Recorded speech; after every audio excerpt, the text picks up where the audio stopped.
2025 Florida State Road Race Championships. One of the most special weekend of racing for so many reasons. Every rider wants to come here into this weekend in peak form and looking to be crowned the next Florida State Road Race Champion for the upcoming year. There's a few reasons why this weekend is so special to me. The first one being that this was my first ever cycling race back in October of 2022, where I was able to finish in 3rd place. Second is the fact that the whole team comes out and we stay at a team Airbnb, and the vibes and the atmosphere are just unmatched. The third reason is what I was able to accomplish last year on my last race as a Cat 4. You did it. Already cried a little bit. I just can't believe it. So much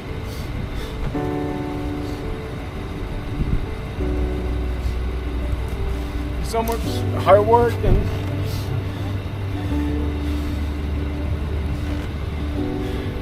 it's a whole year. So much hard work and suffering, and to be able to come here and just put it all together. I just wanted it so bad. I just can't believe it. You did it. Let's go get that jersey. Sponsored by Trek Land O'Lakes over in the Tampa area. Florida State Champion jersey. Nice job. There we go.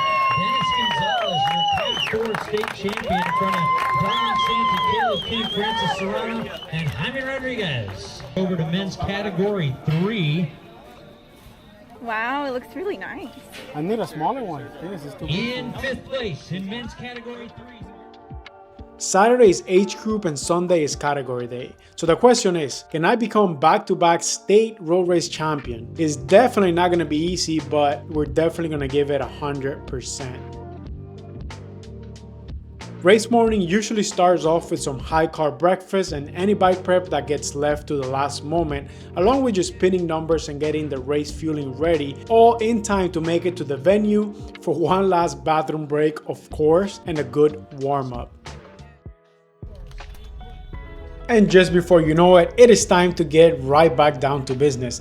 And as I said before, Saturday is age group, which is what will be the footage that you're seeing right now, which means that this is a super big field, and not only that, but super stacked with so many fast races from the entire state, from Cat 1 pros all the way to Cat 5. Not only that, but there's also a few big teams in the race with really strong riders, like for example City Bikes, Kingdom Elite, and a few more.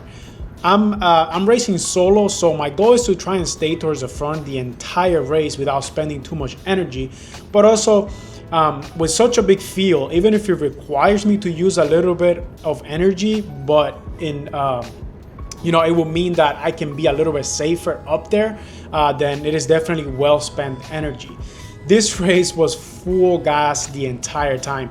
When you thought there would be a lull in the action and you could just take a break going the downhill or going up a little like steep kicker, somebody else would just come and attack, and it was just full gas again. The whole peloton was just chasing. So you literally had to sprint out of every corner, which was so painful. If you were a little bit too far back, you had to spend so much energy to get back on the wheel. So that's why and I did find myself back there a couple of times, which definitely was not great. So it was definitely worth the little bit extra energy just to be towards the front.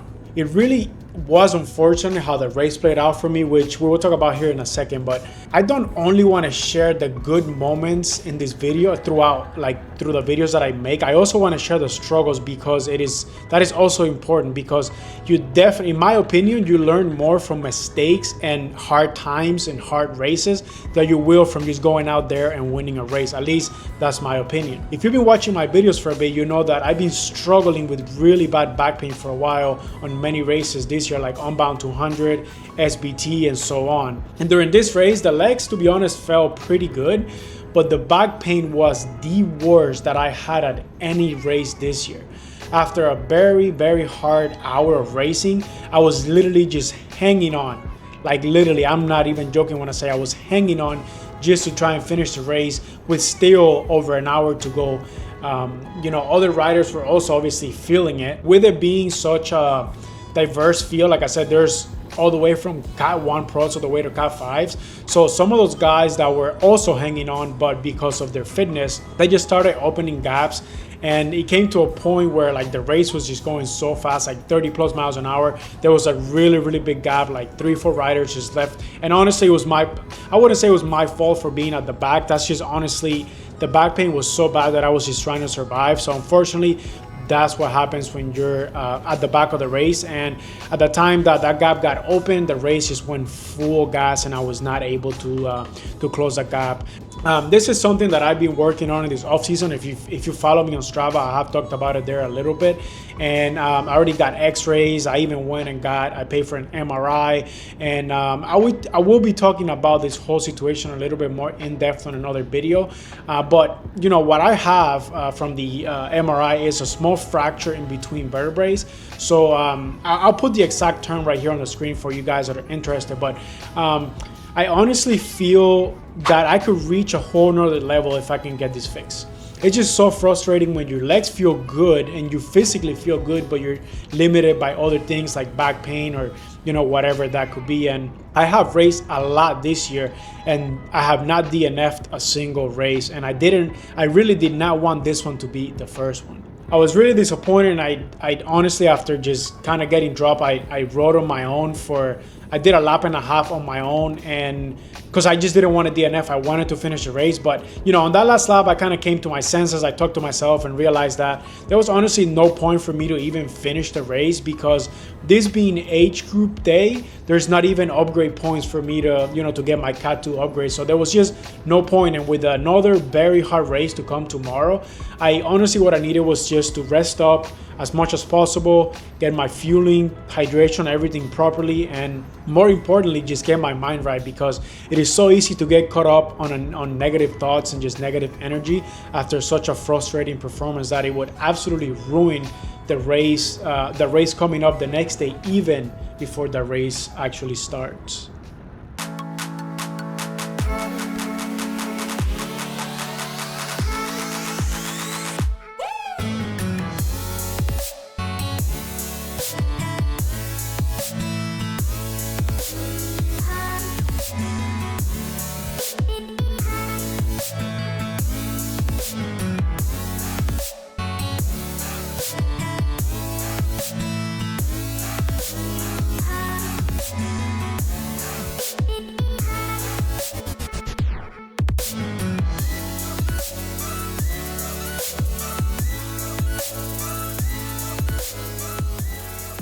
Riders, good luck, have fun, rubber side down.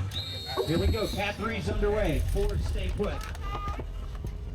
All right, so day 2 of 2, and with that, my last chance to become back-to-back state champion. This race wasn't at all easier than the day before. I'll throw in some numbers and stats from the entire race on the screen now, but then we'll also analyze the individual efforts that he took in certain times of the race. The plan was more or less the same as the day before: try and stay towards the front to be safe, try and follow moves that contain certain teams or riders that I personally thought could make it to the end. With the disappointing result from the day before, it was easy to just give up mentally and make a million excuses and come into this race already mentally defeated before the race even started. Although I didn't come into the race with a negative mentality, I knew that improving from the day before meant to at least just finish the race and not DNF. I did not put a lot of pressure on myself because obviously I just wanted to finish the race. That was already going to be a big improvement from the day before. And if something I learned racing this year is the fact that I perform so much better when I don't pressure myself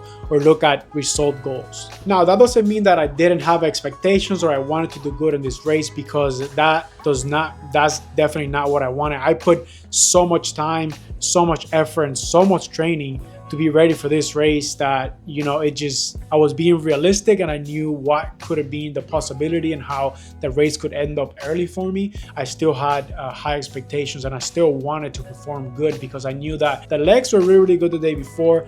It was just the back pain that was really hindering me. So yes, 100% I wanted to do good, but like I said, at the same time, I had to be realistic and, you know, and just know that how everything that happened the day before. So these two races are in the same area and they utilize the same start finish, but they're two different courses, which is pretty cool. We get to race 2 days back to back, but we raced on different courses. The only thing that we use both days is a start straight finish, and even that is in opposite directions. So on the first day is a super fast downhill sprint finish, and the second day, which is the one that you're seeing right now, is an uphill sprint finish. About 30 minutes or so, the back pain started to get pretty bad. So at that point, like DNFing, I'm not gonna lie, DNFing again crossed my mind, but like I said, I just didn't want to give up. I wanted to at least finish the race. So I knew that I had to be very selective and smart with the moves that I follow. I think I executed a very smart race. I knew that with the back pain, even if I wanted to finish, I couldn't be just chasing everything down or making attacks or following things that honestly didn't make sense. Although I knew that, I did follow some of the moves like this one right here, because this rider had 3 other teammates in the field that could maybe slow the peloton down for us to get away. But as soon as I noticed he wasn't pulling very hard, I just pulled the plug and decided to sit up and wait. As I was waiting for the field to catch us, Tim here comes across, and I'm not gonna lie, I got a little bit excited and I follow him because I raced with him before and he's a very strong rider. We stayed off the front for a bit, and honestly, with another hour of racing to go, it was just gonna be very hard to stay away, just the 2 of us. With the peloton was just so active and just chasing everything down, I knew it was gonna be really hard for just the 2 of us to stay away. So he asked me, do you think we can pull it off? And I said, man, if I'm honest, I just don't think so. Legs feel really good, but the back pain is brutal. I cannot do this for another hour. So, I mean, I honestly just wanted to be honest with him. There's no point of me lying to him and saying, yeah, man, I can do it. Let's just keep going. And then he's gassed, I'm gassed. I pull off the race, not even finish because of the back pain, and then I also ruined his race because he believed me when I said, yeah, we can do it. So he asked me, should we just sit up and just go back to the field? And I said, well, let's not completely sit up and go back to the field. Let's just bring the pace down a little bit. We'll slow down and we'll see if some other riders come across, and then maybe if we build a bigger group, then maybe we can make something happen. But unfortunately, that did not happen, and then we ended up getting caught by the entire peloton. And then I used this little bit of time to just try and rest up as much as possible because race was still very hard, even sitting in the peloton. All right, so let's jump straight into the last lap of the race now, and I'll throw some data on the screen for the nerds like me that really enjoy the numbers. So this lap was just a little bit under 20 minutes, and the average speed was 25.5 miles an hour, and that took an average power of 303 watts, which for me is 4.2 watts per kilo. But now look at that normalized power, 340 watts normalized after 2 hours of very hard racing. The quality of riders in this state championships, like I said in the beginning, like everybody comes here in such good form, obviously just trying to win, because it's such a bragging right to be the next Florida state champion. For the next year, you can wear the jersey and you can wear the bands on your sleeve for as long as you want. I know you're probably thinking, well, you are way too close to the front now and wasting energy, and you're already going into the last lap. Why are you chasing that guy off the road? And there's a reason why I'm so close to the front, and you'll be able to see it here in a second. This is what I meant when I said I executed a really good race. I think the best that I was capable of on the day, and I honestly just played it very conservative and smart. Coming up is the last kicker on this lap. So on the last lap, the last kicker, so I knew with just around 50 minutes or so of racing, according to the data, because I swear it felt twice as long. It felt like there was still 30 minutes from there till we made it to the finish. But according to the data, it was only 50 minutes of racing, and I knew for sure there was going to be a move there. And with how destroyed the peloton was, it was very likely that this was going to be the winning move. So I moved myself right up, and I was correct. A few riders attacked there, and we caught the rider that was off the front. Obviously, I chased those guys because there was no way I was going to let them go. And it was very clear that everyone was absolutely cooked. And they just everybody was just like not wanting to give pools, or probably just doubting their life decisions of why they decided to go on this move.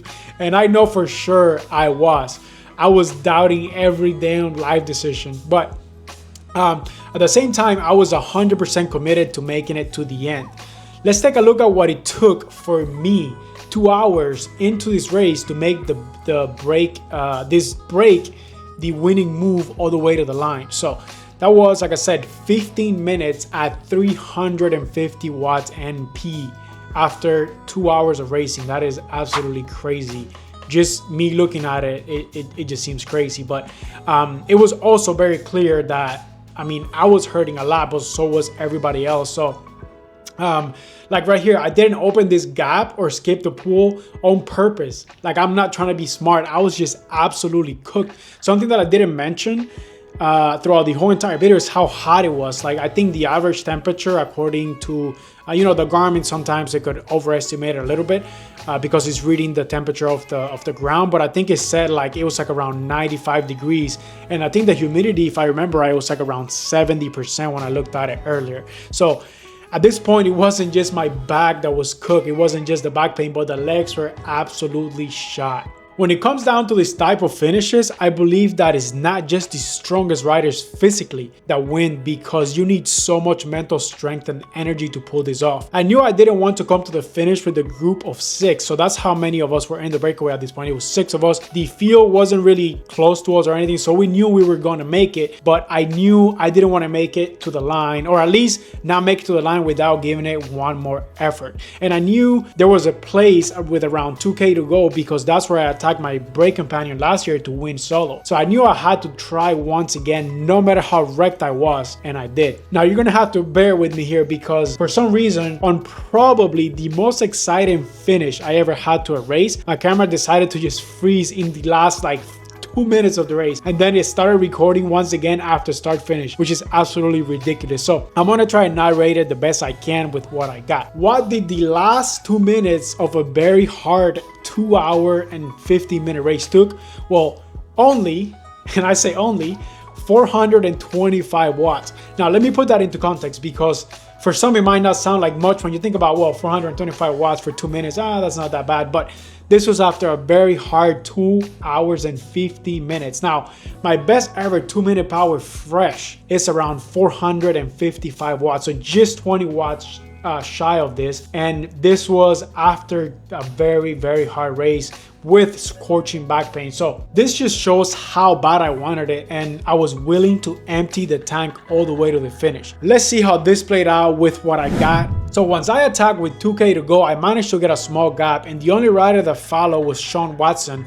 And when I asked him for a pool, he honestly just shook his head. Either he was cooked, or I don't know what the reason he was, but honestly, I don't blame him at all, because he probably knew that out of all of us that were on the break, he had the best sprint finish. So, but that moment of hesitation meant that we got caught again, and I went into the last corner, which was maybe 600 meters to go. I went into that corner first, which was a big no-no. I did not want to be first wheel coming into a sprint finish. So smartly, I went wide. I opened up wide into the corner and let everybody else come on the inside. And then I ended up sliding back in about 5th wheel or so, and race instinct just took over. It's so crazy that after 2.25 hours of racing, it was going to come down to the last few seconds of the race between 6 of us to see who was even going to be in the podium. So as soon as I closed the gap to the rider in front of me, I decided to keep my momentum and just give it everything I had to the line until I was very close to the line.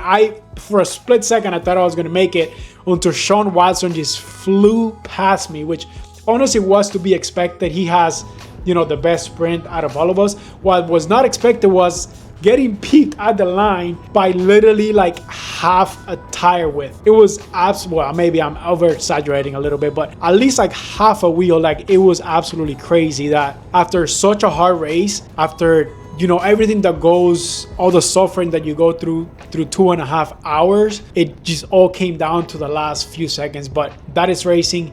That is what we take home after all. So am I disappointed? Absolutely not. So I did not go home with another state title, but that is okay. A 3rd place finish was way more than I had expected after the race that I had the day before. So I'll take it, but I will for sure be back for some redemption next year. But thank you guys so much for watching. I really hope that you guys enjoyed the video, and a like and a subscribe is really appreciated. It helps the video get out there so more people can watch it and they can enjoy it as well, and it just helps us channel tremendously. A lot of cool videos on the way, my new race bike for 2025, some crazy challenges that I did over the off season, and a lot more. So stay tuned. I'll catch you guys on the next one.